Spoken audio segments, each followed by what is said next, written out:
बातमी नवी मुंबईकरांसाठी अत्यंत महत्त्वाची आणि महाराष्ट्रासाठी सुद्धा अत्यंत महत्त्वाची आहे।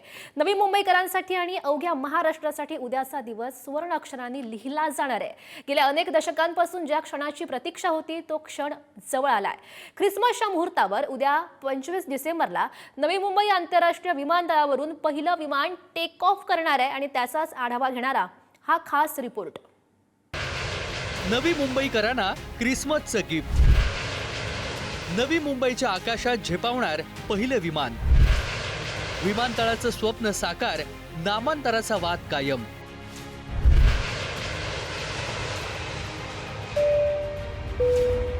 देवी और सज्जनों, नवी मुंबई आंतरराष्ट्रीय हवाई अड्डे पर आपका स्वागत है।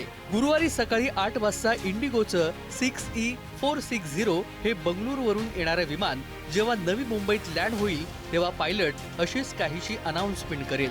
नवी मुंबई आंतरराष्ट्रीय विमानतळावरील प्रवासी विमानाचं हे पहिलंच अधिकृत लँडिंग असणार आहे। त्यानंतर सकाळी 8:40 हैदराबादसाठी 6E882 हे पहिलं विमान आकाशात झेपावेल। याच निमित्तानं नवी मुंबईच्या इतिहासात नव्या विकास पर्वाची सुरुवात होणार आहे। क्रिसमसच्या मुहूर्तावर नवी मुंबई आंतरराष्ट्रीय विमानतळावरून प्रवासी सेवेचा शुभारंभ होत असून पहिल्याच दिवशी Indigo, air India express, Akasa air आणि स्टार एअर यांसारख्या नामांकित कंपन्यांची विमानं नवी मुंबईच्या आकाशात घिरट्या घालताना दिसणार आहेत। सिडको आणि अदानी समूहानं उभारलेलं हे देशातील पहिलंच अत्याधुनिक ग्रीनफील्ड विमानतळ 2800 एकरवर तब्बल 20,000 कोटी रुपये खर्च करून ते उभारण्यात आलंय। भारतीय संस्कृती आणि आधुनिकता यांचा सुरेख संगम असलेली कमळाकृती टर्मिनल रचना या विमानतळाचं वैशिष्ट्य आहे। गेल्या 8 ऑक्टोबर रोजी पंतप्रधान नरेंद्र मोदी यांच्या हस्ते विमानतळाचं उद्घाटन झालं। मात्र क्रिसमसच्या मुहूर्तावर 25 डिसेंबर पासून प्रत्यक्ष प्रवासी वाहतूक सुरू होतीये। पहिल्याच दिवशी 30 विमानांची वर्दळ नवी मुंबईच्या आकाशात दिसणार आहे। तब्बल 4000 प्रवासी त्यातून प्रवास करणार आहेत।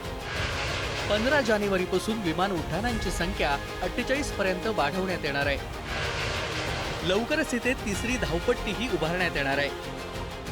नवी मुंबई और जो आसपास के रीजन वाले लोग हैं उनको फिर छत्रपति शिवाजी इंटरनेशनल एयरपोर्ट जाने की जरूरत नहीं पड़ेगी। कल जो फ्लाइट्स हैं अहमदाबाद, कोची, गोवा, बैंगलोर, हैदराबाद इस सब जगह के लिए यहाँ फ्लाइट्स उपलब्ध की गई हैं। उसके साथ साथ कल 4 एयरलाइंस ऑपरेट कर रही है जिसमें एयर इंडिया एक्सप्रेस है, इंडिगो है, आकासा एयर है और स्टार एयर्स है। इस तरह की यहाँ हम लोगों ने सुविधा उपलब्ध की। या विमानतळाचं वैशिष्ट्य म्हणजे महामार्ग, रेल्वे मार्ग, मेट्रो मार्ग आणि जलमार्ग अशा सगळ्या मार्गांनी हे जोडलं जाणार आहे। सध्या वाशीवरून बसनं एअरपोर्टला 30 ते 35 मिनिटात पोहोचता येणार आहे। ठाणे ते एअरपोर्ट पाऊण तास ते 1 तासात पोहोचता येणार आहे। पुणे ते नवी मुंबई एअरपोर्ट अंतर 2-2.5 तासांवर असेल। अटल सेतूवरून शिवडी ते चिर्ले प्रवास केवळ 20 मिनिटांमध्ये पूर्ण करता येतो। अटल सेतूला उल्वे कोस्टर रोडनं जोडण्याचं काम सध्या सुरू आहे। याशिवाय गेटवे ऑफ इंडियावरून वॉटर टॅक्सी सुरू झाल्यास 40 मिनिटांमध्ये विमानतळ गाठता येणार आहे।